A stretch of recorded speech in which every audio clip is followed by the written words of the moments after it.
नमस्कार मंडळी, S lab या चॅनलमध्ये तुमच्या सर्वांचं स्वागत आहे।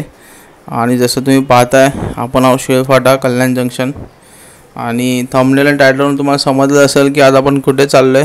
चला निघूया। अशा प्रकारे आपण इथे सकाळी पोहोचलेलो आहे आणि आपल्यावर कोण कोण आहे आज ते पण तुम्हाला दाखवणार आहे व्हिडिओमध्ये। चला तर व्हिडिओ शेवटपर्यंत पहा आणि स्किप करू नका।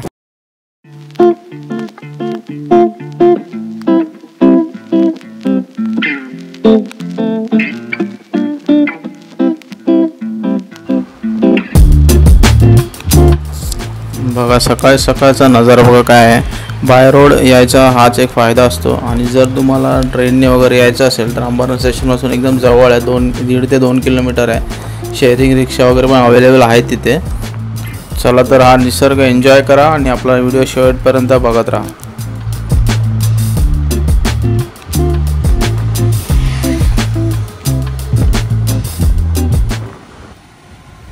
अशा प्रकारे आपण पोहोचलोय मंदिराजवळ आणि हे बघा काय नजारा आहे। एकदम बाजूला नदी वाहते आणि बाजूला मंदिर।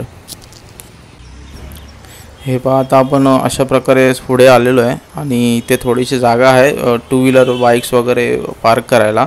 आणि हा आपला नदीवरचा एक ब्रिज आहे, तिथे ब्रिजवरून क्रॉस करून आपण मंदिराकडे जाणार आहोत। हे बघा काय मस्त नदी आहे। हे पावसाळ्यामध्ये ही प्रवाहित होत असणार, वालधुनी नदी म्हणून म्हणतात त्याला।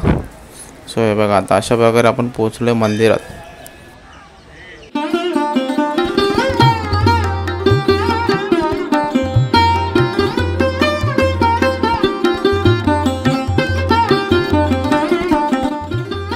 मंदिराचा परिसर बघा आणि मुळात हे मंदिर बघा। मंदिर बघून तुम्हाला काय वाटतंय?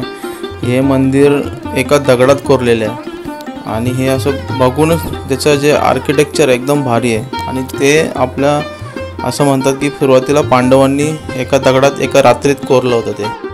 मग पुढे जाऊन 10व्या शतकामध्ये शिलाहाराचा राजा चित्तराजा म्हणून नाव होतं त्यांचं आणि त्यांनी याची म्हणजे थोडं बांधायलाच नंतर सुरुवात केली आणि नंतर पुढे जाऊन त्यांच्या मुलाने मुमुनी म्हणून नाव होतं, त्यांनी हे मग कन्स्ट्रक्शन पूर्ण केलं। 1000 वर्ष जुने आहे मंदिर हे। आणखीन एक विशेष म्हणजे की हे मंदिर आपलं युनेस्कोच्या वर्ल्ड हेरिटेज साईटमधील एक मंदिर आहे। अशी आपल्या भारतामध्ये 25 मंदिर आहे, म्हणजे किती प्राचीन असेल याचा विचार करा।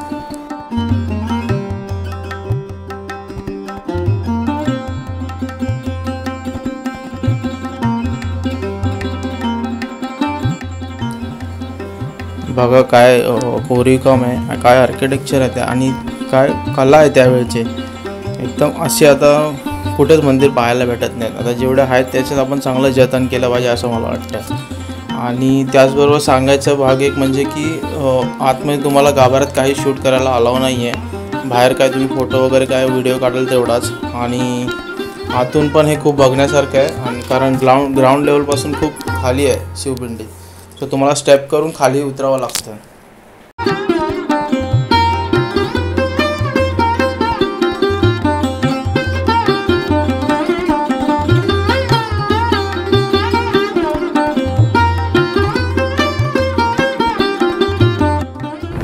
हे बघा इथे आता आपण अशा प्रकारे चाललोय मंदिराच्या मागच्या बाजूला म्हणू शकाल तुम्ही, कारण ज्या बाजूने आपण एंट्री केली आहे त्या बाजूला मेन दरवाजा नाही आहे, तर त्याच्या अपोजिट साईडला आहे।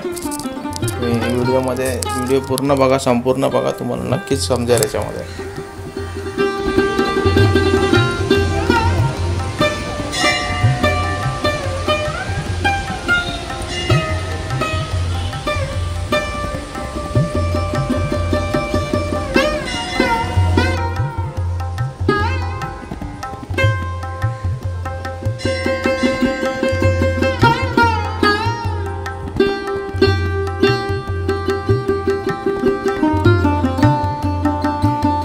हा सर्व परिसर तुम्ही पाहताय तो आपल्या मंदिराच्या मुख्य दरवाजाच्या समोरचा परिसर आहे।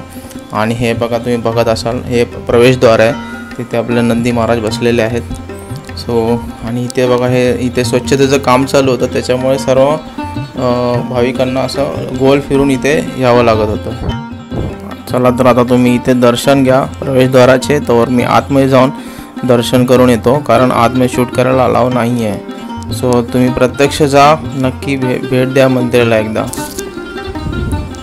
आणि मी आता दर्शन करून आलो आहे बाहेर. एकदम भारी आहे, आतमध्ये जाऊन एकदम प्रसन्न वाटलं. आणि जसं मी बाहेर आलो तसं हे बघा, इथे एक कुंड आहे पाण्याचं आणि तिथे खूप सारे असं कासव मासे आतमध्ये पाहण्यासारखे एकदम.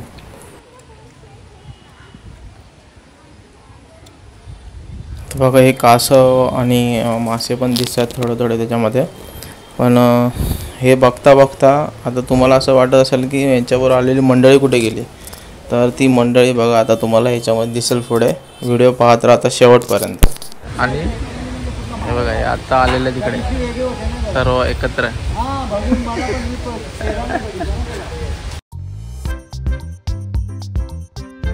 हे बघा इथे तुम्ही आता पाहत असाल सर्व आलेले आहेत आणि सर्वांचं दर्शन पण झालेलं आहे. सेल्फी काढायचा प्रयत्न चालू होता तो. आणि इकडे एकदम गंभीर विषय डिस्कस करत होतो आम्ही इथे, पुढे आता काय करायचं, हा एवढा गंभीर विषय. सो आता असं करत चला तर आता भेटूया नेक्स्ट ब्लॉगमध्ये काहीतरी नवीन घेऊन. चला बाय बाय. नवीन असाल तर आपल्या चॅनलला सबस्क्राईब करा आणि आपला हा व्हिडिओ कसा वाटला नक्की कमेंटमध्ये सांगा. धन्यवाद.